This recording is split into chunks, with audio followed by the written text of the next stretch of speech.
आज हम लोग अलंकार से संबंधित महत्वपूर्ण प्रश्नों को देखेंगे और प्रत्येक परीक्षा में अलंकार से संबंधित प्रश्न पूछे जाते हैं। तो एक बार देख लेते हैं। पहला प्रश्न है, अलंकार शब्द का शाब्दिक अर्थ क्या है। प्रश्न है, अलंकार शब्द का शाब्दिक अर्थ क्या होता है। अलंकार का शाब्दिक अर्थ पूछ रहा है। सौंदर्य, आभूषण या गहना, चमत्कार या काव्य। इसका उत्तर क्या हो जाएगा? उत्तर हो जाएगा आभूषण या गहना। ठीक है, अलंकार का शाब्दिक अर्थ क्या होता है? आभूषण या गहना होता है। फिर अगला प्रश्न देख लेते हैं।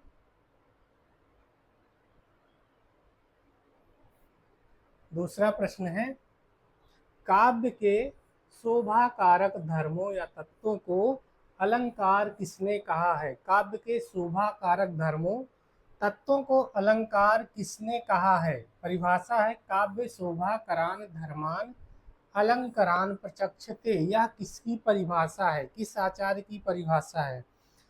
विकल्प है आचार्य भामा, आचार्य दंडी, भरत मुनि या आचार्य विश्वनाथ। इसका उत्तर क्या हो जाएगा? कमेंट करिए। तो काव्य के शोभा कारक धर्म या तत्व को अलंकार किसने कहा है?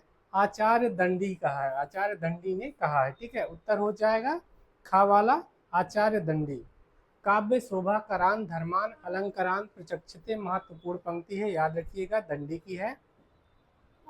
इसके बाद अगला प्रश्न है, अलंकार के मुख्य रूप से कितने भेद माने जाते हैं। अलंकार के भेद पूछ रहा है, कितने होते हैं? सबको पता है, 2 शब्दालंकार और अर्थालंकार, 3 शब्दालंकार अर्थालंकार और उभयालंकार, इसके बाद 4 या 5। इसका उत्तर क्या हो जाएगा? तो उत्तर हो जाएगा 3। ठीक है, 3 होते हैं। कौन कौन से होते हैं? शब्दालंकार, अर्थालंकार और उभयालंकार। तो खा वाला विकल्प सही हो जाएगा। ठीक है, इसके बाद अगला प्रश्न देख लेते हैं। प्रश्न है, जहाँ केवल शब्दों के कारण काव्य में चमत्कार उत्पन्न होता है, वहाँ कौन सा अलंकार होता है। प्रश्न है, जहाँ केवल शब्दों के कारण काव्य में चमत्कार उत्पन्न होता है, वहाँ कौन सा अलंकार होता है। अर्थालंकार, शब्दालंकार, उभयालंकार या पाश्चात्य अलंकार। इसका उत्तर क्या हो जाएगा? सबको पता है, कमेंट करिए उत्तर क्या हो जाएगा। प्रश्न है, जहाँ केवल शब्दों के कारण काव्य में चमत्कार उत्पन्न होता है, वहाँ कौन सा अलंकार होता है। इसका उत्तर क्या हो जाएगा? शब्दालंकार। ठीक है, जहाँ पर शब्दों के द्वारा चमत्कार उत्पन्न होगा, वहाँ शब्दालंकार हो जाएगा। जहाँ पर अर्थ के द्वारा चमत्कार पैदा होगा, वहाँ पर अर्थालंकार। और जहाँ पर शब्द और अर्थ दोनों के कारण चमत्कार उत्पन्न होगा, वहाँ पर उभयालंकार हो जाएगा। इसके बाद अगला प्रश्न है, जहाँ एक ही वर्ण की आवृत्ति बार बार होती है, वहाँ कौन सा अलंकार होता है। प्रश्न फिर से देख लेते हैं। जहाँ एक ही वर्ण की आवृत्ति बार बार होती है, वहाँ कौन सा अलंकार होता है। यमक अलंकार, श्लेष अलंकार, अनुप्रास अलंकार या उपमा अलंकार। इसका उत्तर क्या हो जाएगा? कमेंट करिए। जहाँ एक ही वर्ण की आवृत्ति होगी, वहाँ पर कौन सा अलंकार हो जाएगा? उत्तर हो जाएगा अनुप्रास अलंकार। ठीक है, गा वाला उत्तर सही हो जाएगा। फिर अगला प्रश्न देखते हैं। तरनी तनुजा तट तमाल तरुवर बहुछाए, इस पंक्ति में कौन सा अलंकार है। यमक अलंकार, उत्प्रेक्षा अलंकार, अनुप्रास अलंकार या उपमा अलंकार। इसका उत्तर क्या हो जाएगा? फिर से प्रश्न देख लेते हैं। तरनी तनुजा तट तमाल तरुवर बहुछाए, इस पंक्ति में कौन सा अलंकार हो जाएगा। यहाँ पर तावर्ण की बार बार आवृत्ति हो रही है, बार बार आया है, इसलिए यहाँ पर कौन सा अलंकार हो जाएगा? अनुप्रास अलंकार। ठीक है, उत्तर क्या हो जाएगा? अनुप्रास अलंकार। फिर अगला प्रश्न देखते हैं। जहां एक शब्द के 2 या 2 से अधिक बार आए, जहां एक शब्द 2 या 2 से अधिक बार आए और हर बार उसका अर्थ अलग अलग हो, वहां कौन सा अलंकार होता है। फिर से प्रश्न पढ़िए। जहां एक शब्द 2 या 2 से अधिक बार आए और हर बार उसका अर्थ क्या रहे? अलग अलग हो, वहां पर कौन सा अलंकार होता है। श्लेष अलंकार, यमक अलंकार, वक्रोक्ति अलंकार या रूपक अलंकार? इसका उत्तर क्या हो जाएगा? उत्तर हो जाएगा अलंकार, यमक अलंकार। ठीक है, जहां पर एक शब्द दो या दो से अधिक बार आता है और उसके अलग अलग अर्थ आते हैं, वहां पर यमक अलंकार हो जाएगा। ठीक है, और इसका उदाहरण क्या हो जाएगा? कनक कनकते सौगुनी मादकता अधिकाय, ये इसका उदाहरण है। ठीक है, फिर अगला प्रश्न देख लेते हैं। आ भी गया उदाहरण। कनक कनकते सौगुनी मादकता अधिकाय, इस प्रसिद्ध पंक्ति में कौन सा अलंकार है? अनुप्रास, श्लेष, यमक या उपमा? अभी इस पर चर्चा कर चुके हैं। जहां पर कोई शब्द एक या एक से अधिक बार आए और हर बार उसका अलग अलग अर्थ निकले, वहां पर कौन सा अलंकार होता है? तो उत्तर हो जाएगा यमक अलंकार। ठीक है, यहाँ पर कनक शब्द दो बार आया है और दोनों बार इसका अलग अलग अर्थ है। फिर अगला प्रश्न है, श्लेष शब्द का शाब्दिक अर्थ क्या होता है? श्लेष शब्द का शाब्दिक अर्थ क्या होता है? अलग होना, बार बार आना, चिपका हुआ या तुलना करना? इसका उत्तर क्या हो जाएगा? कमेंट करिए। श्लेष शब्द का शाब्दिक अर्थ क्या होता है? तो श्लेष का अर्थ होता है चिपका हुआ। ठीक है, चिपका हुआ। फिर अगला प्रश्न देख लेते हैं। प्रश्न है, रहीमन पानी राखिए बिन पानी सब सोन, पानी गए न उबरे मोती मानुष चून। इस पंक्ति में कौन सा अलंकार है? ये मोस्ट इंपॉर्टेंट पंक्तियां हैं। ठीक है, इसको याद रखिएगा। रहीमन पानी राखिए बिन पानी सब सून, पानी गए न उबरे मोती मानुष चून। इस पंक्ति में कौन सा अलंकार है? यमक, श्लेष, रूपक या उत्प्रेक्षा? इसका उत्तर क्या हो जाएगा? उत्तर हो जाएगा श्लेष अलंकार। ठीक है, श्लेष अलंकार का उदाहरण है, क्या है? रहीमन पानी राखिए। फिर अगला प्रश्न है, जहां अनेक व्यंजनों की एक बार स्वरूपता और क्रमता आवृत्ति हो, वहां अनुप्रास का कौन सा भेद होता है? अनुप्रास का भेद पूछ रहा है। छेकानुप्रास, वृत्तानुप्रास, लाटानुप्रास या श्रुत्यानुप्रास? फिर से प्रश्न देखते हैं। जहां अनेक व्यंजनों की एक बार स्वरूपता और क्रमता आवृत्ति हो, वहां अनुप्रास का कौन सा भेद होता है? इसका उत्तर क्या हो जाएगा? छेकानुप्रास हो जाएगा। ठीक है, फिर अगला प्रश्न है, चारु चंद्र की चंचल किरणी खेल रही थी जल थल में। ये भी बहुत महत्वपूर्ण पंक्ति है। ठीक है, मोस्ट इंपॉर्टेंट है, अक्सर पूछी जाती रहती है, तो याद रखिएगा। चारु चंद्र की चंचल किरणी खेल रही थी जल थल में, यहाँ अनुप्रास का कौन सा भेद है? छेकानुप्रास, भृत्यानुप्रास, अंत्यानुप्रास या लाटानुप्रास? इसका उत्तर क्या हो जाएगा? उत्तर हो जाएगा भृत्यानुप्रास। ठीक है, फिर अगला प्रश्न है, जहां शब्द और अर्थ की आवृत्ति हो पर अन्वय या विग्रह करने पर अर्थ बदल जाए, जैसे पूत कपूत तो क्यों धन संचय? ये भी प्रश्न की ये पंक्ति बार बार पूछी जाती है। ठीक है, वहां कौन सा अलंकार होता है? इसका उत्तर क्या हो जाएगा? कमेंट करिए। लाटानुप्रास, वक्रोक्ति अलंकार, यमक अलंकार या श्लेष अलंकार? इसका उत्तर क्या हो जाएगा?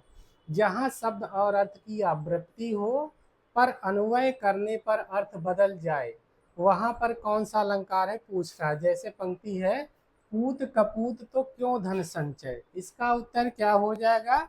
उत्तर हो जाएगा लाटानुप्रास। ठीक है, फिर अगला प्रश्न है, अगला प्रश्न देख लेते हैं।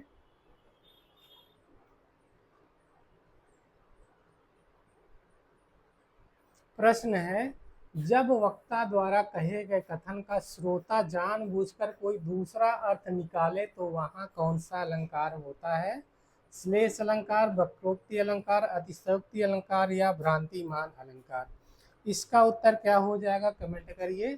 फिर से प्रश्न पढ़ते हैं। जब वक्ता द्वारा कहे गए कथन का श्रोता जानबूझकर कोई दूसरा अर्थ निकाले, वहां पर कौन सा अलंकार हो जाएगा?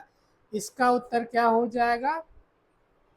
वक्रोक्ति अलंकार। ठीक है, फिर अगला प्रश्न है, मैं सुकुमार नाथ बन जोगू। इस पंक्ति में वक्रोक्ति का कौन सा भेद है?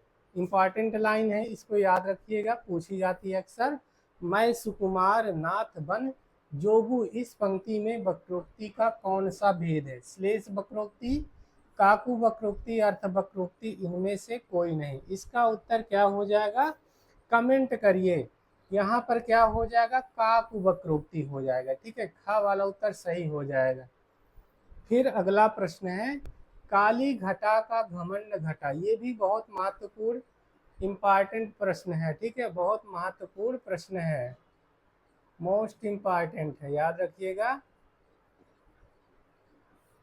काली घटा का घमंड घटा, पंक्ति में कौन सा अलंकार है? श्लेष, यमक, युग्मा या रूपक? इसका उत्तर क्या हो जाएगा?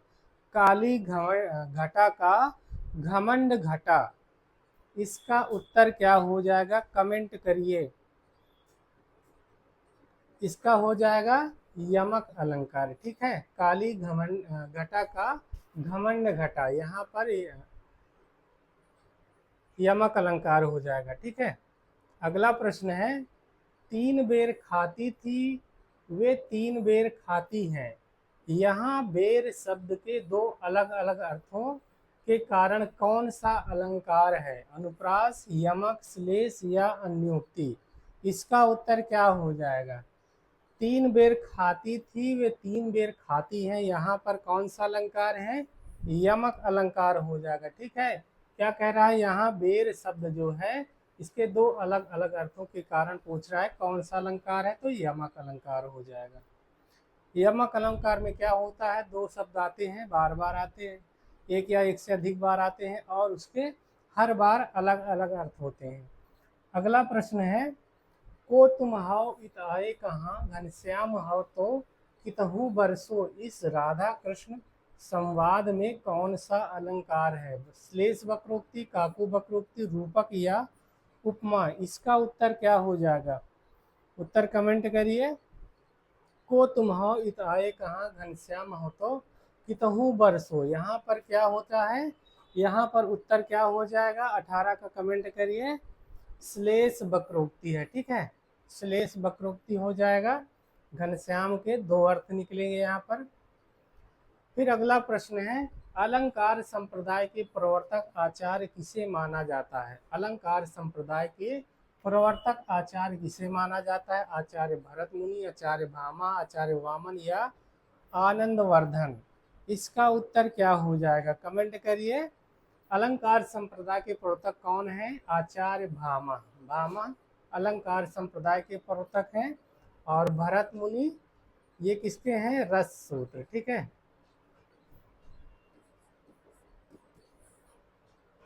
और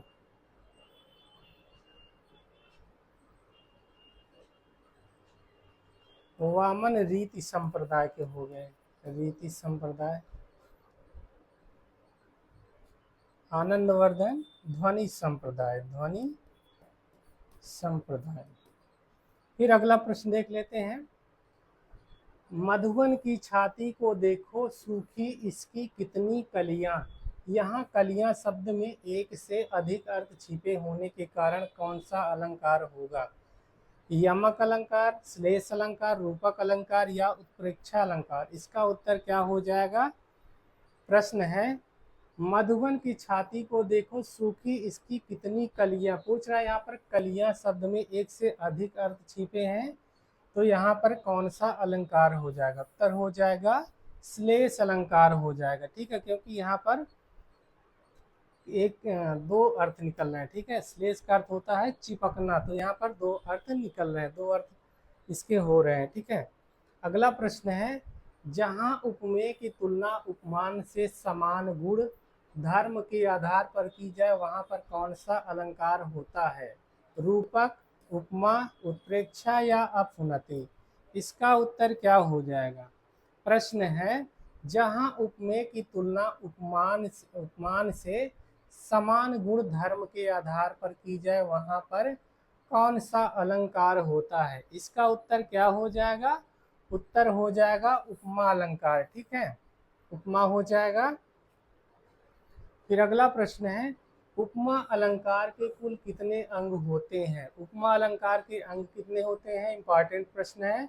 2, 3, 4, 4 में कौन कौन से हैं? उपमेय, उपमान, साधारण धर्म और वाचक शब्द, और है 5। इसका उत्तर क्या हो जाएगा? उपमा अलंकार के कुल कितने अंग होते हैं? 4 अंग होते हैं। ठीक है, गा वाला उत्तर सही हो जाएगा।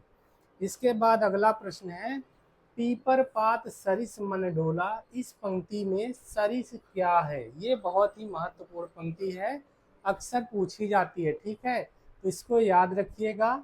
उपमेय, उपमान, वाचक शब्द या साधारण धर्म। फिर से एक बार प्रश्न को देख लेते हैं।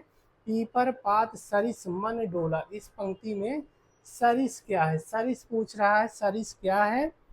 उपमेय है, उपमान है, वाचक शब्द है या साधारण धर्म है? इसका उत्तर क्या हो जाएगा? उत्तर कमेंट करिए। तो सरिस क्या है? वाचक शब्द है। ठीक है, वाचक शब्द, सरिस या समान। फिर इसके बाद अगला प्रश्न है, हरिपद कोमल कमल से, पंक्ति में कौन सा अलंकार परिलक्षित होता है? ये भी बहुत महत्वपूर्ण पंक्ति है, बार बार पूछा जाता है, याद रखिएगा। मोस्ट इम्पॉर्टेंट प्रश्न है, मोस्ट इम्पॉर्टेंट है। हरिपद कोमल कमल से, इसमें कौन सा अलंकार है? उपमा, रूपक, उत्प्रेक्षा या अतिशयोक्ति अलंकार? इसका उत्तर क्या हो जाएगा? कमेंट करिए। उत्तर क्या हो जाएगा? हरिपद कोमल कमल से यानी उपमा अलंकार का उदाहरण है। ठीक है, कौन सा उत्तर हो जाएगा? उपमा अलंकार।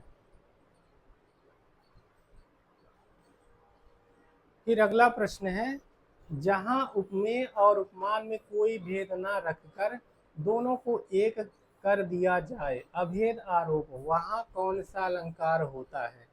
उपमा, रूपक, उत्प्रेक्षा या संदेह? फिर से प्रश्न पढ़ते हैं। जहां उपमेय और उपमान में कोई भेद ना रखकर दोनों को एक कर दिया जाए, यानी कि अभेद आरोप हो, वहां पर कौन सा अलंकार होता है? इसका उत्तर क्या हो जाएगा? रूपक अलंकार। ठीक है, रूपक अलंकार हो जाएगा। फिर अगला प्रश्न है, चरण कमल बंदव हरिराई, इस प्रसिद्ध पंक्ति में कौन सा अलंकार? ये भी महत्वपूर्ण लाइन है, अक्सर पूछी जाती है। ठीक है, चरण कमल बंदव हरिराई, इसमें कौन सा अलंकार है? उपमा, रूपक, उत्प्रेक्षा या श्लेष? इसका उत्तर क्या हो जाएगा? उत्तर कमेंट करिए। तो चरण कमल बंदव हरिराई, इसमें कौन सा अलंकार है? चरण रूपी कमल। ठीक है, तो यहाँ पर रूपक अलंकार हो जाएगा।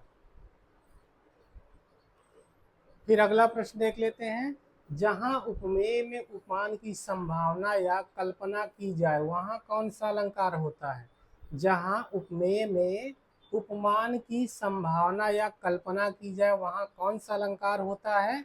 उपमा, रूपक, उत्प्रेक्षा या भ्रांतिमान अलंकार? यहाँ पर क्या हो जाएगा? जहां पर क्या हो? संभावना हो, उपमेय में उपमान की संभावना या कल्पना की जाए, वहां पर क्या हो जाएगा? उत्प्रेक्षा अलंकार हो जाएगा। इसकी पहचान क्या होती है? मनु मानो, जनु जानो जैसे शब्द लगे रहते हैं। ठीक है, उत्प्रेक्षा अलंकार हो जाएगा। फिर अगला प्रश्न देख लेते हैं, मनु मानो, जनु जानो, मनहु आदि किस अलंकार के वाचक शब्द हैं? किसकी पहचान है? उपमा, रूपक, उत्प्रेक्षा या संदेह? बहुत महत्वपूर्ण प्रश्न है।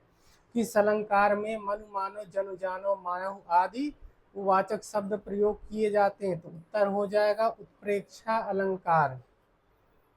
फिर अगला प्रश्न है, सोहत ओढ़े पीतपट श्याम सलोने गात, मनहु नीलमन शैल पर आतप पर्यो प्रभात? यहाँ कौन सा अलंकार है? रूपक, उपमा, उत्प्रेक्षा या विभावना अलंकार? इसका उत्तर क्या हो जाएगा? सोहत ओढ़े पीतपट श्याम सलोने सलोने गात, मनहु शब्द लगा है। ठीक है, वाचक शब्द लगा है मनहु, नीलमणि शैल पर आतप पर्यो प्रभात? यहाँ कौन सा अलंकार है? उत्प्रेक्षा अलंकार हो जाएगा, क्योंकि यहाँ पर मनहु वाचक शब्द लगा हुआ है। ठीक है, तो उत्तर क्या हो जाएगा? उत्प्रेक्षा अलंकार। फिर अगला प्रश्न है, मैया मैं तो चंद्र खिलौना नहीं हूँ, इस पंक्ति में कौन सा अलंकार प्रयुक्त है। मैया मैं तो चंद्र खिलौना ली हूँ, यानी चंद्र रूपी खिलौना। ठीक है, तो यहाँ पर कौन सा अलंकार हो जाएगा? उपमा, रूपक, उत्प्रेक्षा या अन्योक्ति अलंकार? तो यहाँ पर रूपक अलंकार हो जाएगा, रूपक अलंकार हो जाएगा। ठीक है, मैया मैं तो चंद्र खिलौना ली हूँ, इंपॉर्टेंट लाइन है, अक्सर पूछे जाते रहते हैं ऐसे प्रश्न, तो रूपक अलंकार हो जाएगा। अगला प्रश्न है, जहां किसी बात को बहुत बढ़ा चढ़ाकर लोक सीमा से बाहर कहा जाए वहां कौन सा अलंकार हो जाएगा? फिर से प्रश्न देखते हैं, जहां पर किसी बात को बहुत बढ़ा चढ़ाकर कहा जाए, ठीक है, यानी लोक सीमा से बाहर हो जाए, वहां कौन सा अलंकार हो जाएगा? अतिशयोक्ति अलंकार, अन्योक्ति अलंकार, विशेषोक्ति अलंकार या विभावना अलंकार? इसका उत्तर क्या हो जाएगा? कमेंट करिए। जहां पर किसी बात को बहुत बढ़ा चढ़ा कर कहा जाता है और वह लोक सीमा से बाहर हो जाता है, वहां पर कौन सा अलंकार हो जाता है? उत्तर हो जाएगा अतिशयोक्ति, यानी बढ़ा चढ़ा कर कही बात। ठीक है, फिर अगला प्रश्न है, आगे नदियां पड़ी अपार घोड़ा कैसे उतरे पार? राणा ने सोचा इस पार तब तक चेतक था उस पार।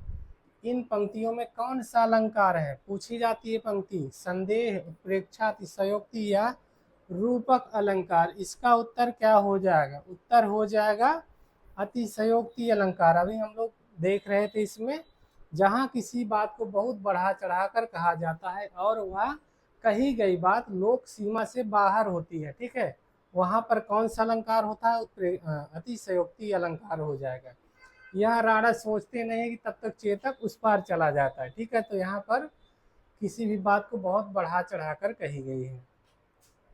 अगला प्रश्न है, जहां बिना कारण के ही कार्य का होना पाया जाए, कारण नहीं फिर भी कार्य हो, वहां कौन सा अलंकार? ये भी बहुत महत्वपूर्ण इंपॉर्टेंट प्रश्न है। ठीक है, मोस्ट इंपॉर्टेंट, ये अक्सर पूछा ही जाता है। जहां बिना कारण के ही कार्य हो जाए वहां कौन सा अलंकार होता है? विशेषोक्ति अलंकार, विभावना अलंकार, असंगति अलंकार या प्रदीप अलंकार? इसका उत्तर क्या हो जाएगा? उत्तर कमेंट करिए। उत्तर हो जाएगा, पूछ रहा है जहां बिना कारण के ही कार्य का होना पाया जाए। ठीक है, यानी बिना कारण के ही कार्य का होना किस अलंकार की परिभाषा है? इसका उत्तर क्या हो जाएगा? विभावना अलंकार। ठीक है, उत्तर हो जाएगा विभावना अलंकार हो जाएगा।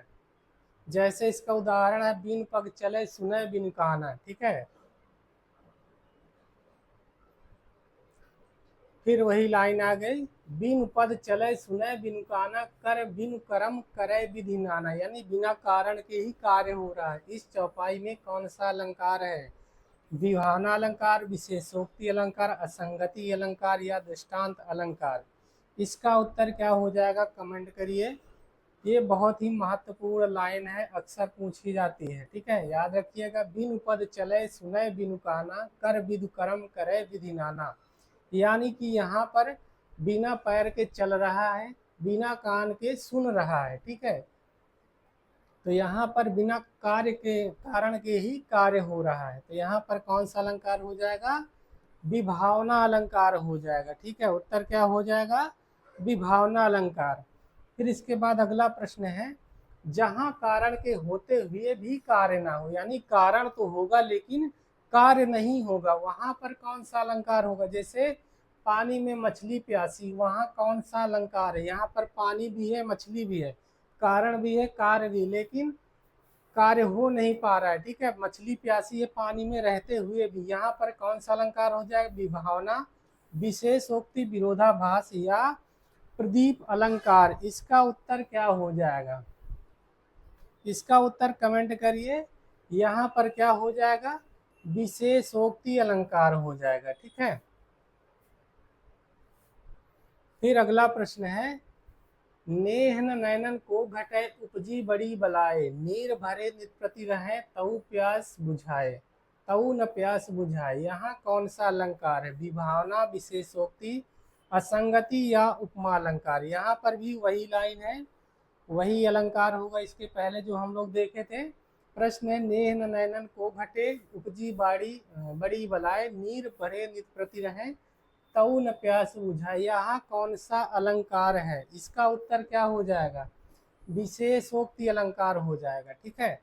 अगला प्रश्न है, जहाँ उपमेय और उपमान में सादृश्यता के कारण यह निश्चित ना हो पाए कि यह उपमेय है या उपमान, अंत तक दुविधा बनी रहे, वहाँ कौन सा अलंकार होता है? भ्रांतिमान, संदेह, रूपक या उत्प्रेक्षा अलंकार। इसका उत्तर क्या हो जाएगा? कमेंट करिए।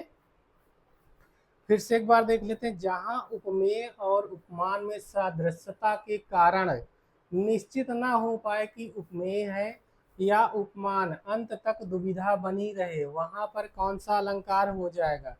संदेह अलंकार हो जाएगा। ठीक है, संदेह अलंकार, क्योंकि यहाँ पर निश्चय अभी तक बना हुआ है, निश्चय नहीं हो पा रहा है। ठीक है, यहाँ पर संदेह अलंकार हो जाएगा। फिर अगला प्रश्न है, सारी बीच नारी है कि नारी बीच सारी है, सारी ही की नारी है कि नारी ही की सारी है, दुशासन के इस प्रसंग में कौन सा अलंकार है? मोस्ट इंपॉर्टेंट लाइन है, अक्सर पूछी जाती है, याद रखिएगा। सारी बीच नारी है कि नारी बीच सारी है, सारी ही की नारी है कि नारी ही की सारी है, इसमें कौन सा अलंकार है? यहाँ पर निश्चय नहीं हो पा रहा है। ठीक है, कि वे कौन है, उपमान कौन है। यहाँ पर अंत तक क्या बना रहता है? संदेह बना रहता है। यहाँ पर निश्चय नहीं हो पा रहा, इसलिए यहाँ पर कौन सा अलंकार हो जाएगा? संदेह अलंकार हो जाएगा। ठीक है, उत्तर क्या हो जाएगा? संदेह अलंकार हो जाएगा। फिर अगला प्रश्न है, जहाँ किसी वस्तु या व्यक्ति को देखकर सादृश्य के कारण उसे भ्रमवश पूरी तरह दूसरी वस्तु मान लिया जाए और तदनुसार क्रिया भी हो जाए, वहाँ कौन सा अलंकार होता है? प्रश्न फिर से पढ़िए, जहाँ किसी वस्तु या व्यक्ति को देखकर सादृश्य के कारण उसे भ्रमवश पूरी तरह से दूसरी वस्तु मान लिया जाए और उसके अनुसार क्रिया भी हो जाए, वहाँ कौन सा अलंकार होगा? संदेह अलंकार, भ्रांतिमान अलंकार, रूपक अलंकार या दृष्टांत अलंकार। इसका उत्तर क्या हो जाएगा? कमेंट करिए। उत्तर हो जाएगा भ्रांतिमान अलंकार। ठीक है, यहाँ पर क्या हुआ है? यहाँ पर संदेह खत्म हो चुका है। ठीक है, एक वस्तु को दूसरी वस्तु माना जा चुका है। ठीक है, और उसके अनुसार क्रिया भी हो चुकी है, तो यहाँ पर भ्रांतिमान अलंकार हो जाएगी। यदि निश्चय न होता तो संदेह अलंकार होता। जब संदेह निश्चित हो गया कि यह दूसरी वस्तु है, उसे मान लिया गया, तो यहाँ पर भ्रांतिमान अलंकार हो जाएगा। इसका उदाहरण भी आगे दिया हुआ है, नाक का मोती अधर की कांति से, बीज दारिम का समझकर भ्रांति से, देख उसको ही हुआ सुख मौन, सोचता अन्य यह सुख कौन है। यहाँ कौन सा अलंकार है? यहाँ पर एक वस्तु में दूसरी वस्तु का निश्चय हो चुका है। ठीक है, दूसरी वस्तु माना जा चुका है, तो यहाँ पर कौन सा अलंकार हो जाएगा? संदेह, भ्रांतिमान, अन्योक्त या प्रदीप। तो यहाँ पर क्या हो जाएगा? भ्रांतिमान अलंकार। ठीक है, फिर अगला प्रश्न है, उपमा अलंकार का उल्टा विपरीत किस अलंकार को माना जाता है? ये अलंकार भी बार बार पूछा जाता है, याद रखिएगा। फिर से देखते हैं, मोस्ट इम्पॉर्टेंट ये प्रश्न है, अक्सर आता है, याद रखिएगा। उपमा अलंकार का उल्टा पूछ रहा है। ठीक है, किस अलंकार को माना जाता है जिसमें उपमान को उपमेय बना दिया जाता है? प्रतीप अलंकार, व्यतिरेक अलंकार, अन्योक्ति अलंकार या दृष्टांत अलंकार। इसका उत्तर क्या हो जाएगा? उत्तर हो जाएगा, उपमा का विपरीत क्या होता है? प्रतीप होता है। ठीक है, तो उपमा अलंकार का उल्टा प्रतीप अलंकार हो जाएगा। फिर अगला प्रश्न है, उतरी नहाए जमुन जल, जो शरीर समश्याम। इस पंक्ति में कौन सा अलंकार है? उपमा, प्रतीप, रूपक या उत्प्रेक्षा। इसका उत्तर क्या हो जाएगा? कमेंट करिए। उतरी नहाए जमुन जल, जो शरीर समश्याम, यहाँ पर क्या है? प्रतीप अलंकार है। ठीक है, उपमेय का उल्टा क्या होता है? प्रतीप अलंकार होता है। उत्तर हो जाएगा प्रतीप अलंकार। फिर अगला प्रश्न है, जहाँ किसी अप्रस्तुत माध्यम के द्वारा प्रस्तुत का बोध कराया जाए व्यंग रूप में, वहाँ कौन सा अलंकार होता है? अतिशयोक्ति, अन्योक्ति, समासोक्ति या अर्थांतरान्यास अलंकार। इसका उत्तर क्या हो जाएगा, कमेंट करिए। तो जहां पर किसी अप्रस्तुत के द्वारा प्रस्तुत का बोध कराया जाए वहां पर कौन सा अलंकार होता है, अन्योक्ति अलंकार होता है। ठीक है, तो उत्तर क्या हो जाएगा, अन्योक्ति अलंकार। अगला प्रश्न है, नहीं पराग नहीं मधुर मधु नहीं विकास यही काल, अली कली ही शोभन्यो आगे कौन हवाल। राजा जयसिंह के लिए कही गई बिहारी की इस पंक्ति में कौन सा अलंकार है, मोस्ट इंपॉर्टेंट है, याद रखिएगा। इसमें कौन सा अलंकार है, अतिशयोक्ति अलंकार, अन्योक्ति अलंकार, रूपक अलंकार या विशेषोक्ति अलंकार। इसका उत्तर क्या हो जाएगा, कमेंट करिए। उत्तर हो जाएगा अन्योक्ति अलंकार। ठीक है, जहां पर क्या कह रहा है, अप्रस्तुत के माध्यम से प्रस्तुत का बोध कराया जाए। ठीक है, तो यहाँ पर क्या है, अप्रस्तुत के माध्यम से प्रस्तुत का बोध कराया जा रहा है। फिर अगला प्रश्न है, जहाँ कारण कहीं और हो और कार्य कहीं और हो, जैसे घाव पैर में हो और दर्द सिर में हो, वहाँ कौन सा अलंकार होता है, विभावना, असंगति, विशेषोक्ति या विरोधाभास अलंकार। इसका उत्तर क्या हो जाएगा, कमेंट करिए। जहाँ कारण कहीं और होगा और कार्य कहीं और होगा, वहाँ पर कौन सा अलंकार हो जाएगा। इसका उत्तर क्या हो जाएगा, असंगति अलंकार। ठीक है, जहाँ पर कारण कहीं हो कार्य कहीं और हो, वहाँ पर असंगति अलंकार हो जाएगा। फिर अगला प्रश्न है, हृदय घाव मेरे पीर रघुवीरे, लक्ष्मण जी के इस कथन में कौन सा अलंकार झलकता है, असंगति अलंकार, विभावना अलंकार, प्रदीप या दृष्टांत अलंकार। इसका उत्तर क्या हो जाएगा, उत्तर हो जाएगा असंगति अलंकार। ठीक है, इसमें क्या होता है, कारण कहीं और होता है और उसका कार्य कहीं और होता है। जैसे लक्ष्मण जी के इस कथन में क्या है, हृदय घाव मेरे पीरे रघुवीर है। ठीक है, हृदय घाव मेरे पीर रघुवीर है, यहाँ पर कौन सा अलंकार हो जाएगा, असंगति अलंकार। अगला प्रश्न है, जहाँ जड़ प्रकृतियों या अमूर्त भावों पर मानवीय चेष्टाओं या भावनाओं का आरोप किया जाए वहाँ कौन सा अलंकार होता है, अन्योक्ति, मानवीकरण अलंकार, अतिशयोक्ति या समासोक्ति। इसका उत्तर क्या हो जाएगा, कमेंट करिए। जहाँ जड़ प्रकृतियों या अमूर्त भाव पर मानवीय चेष्टाओं का आरोप होता है या भावनाओं का आरोप होता है, वहाँ पर मानवीकरण अलंकार होता है। ठीक है, फिर अगला प्रश्न है, मेघ आए बड़े बन ठन के संवर के, इन पंक्तियों में कौन सा अलंकार प्रयुक्त है, रूपक, उपमा, मानवीकरण या उत्प्रेक्षा।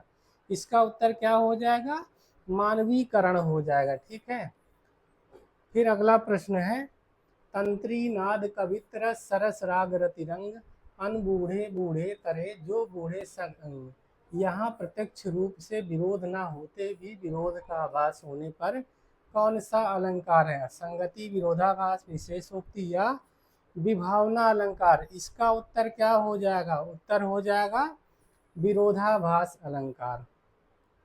अगला प्रश्न है, मुख मयंक सम मंजू मनोहर, इस पंक्ति में कौन सा अलंकार है, रूपक, उपमा, उत्प्रेक्षा या अनुप्रास। शब्द अलंकार की दृष्टि से अनुप्रास और अर्थ अलंकार की दृष्टि से उपमा अलंकार। यहाँ पर कौन सा उत्तर सही हो जाएगा, इसका उत्तर क्या हो जाएगा, मुख मयंक सम मंजू मनोहर। यहाँ पर कौन सा अलंकार हो जाएगा, उत्तर हो जाएगा, क्या हो जाएगा, मुख मयंक सम मंजू मनोहर। इसका उत्तर क्या हो जाएगा, उपमा अलंकार होता है। ठीक है,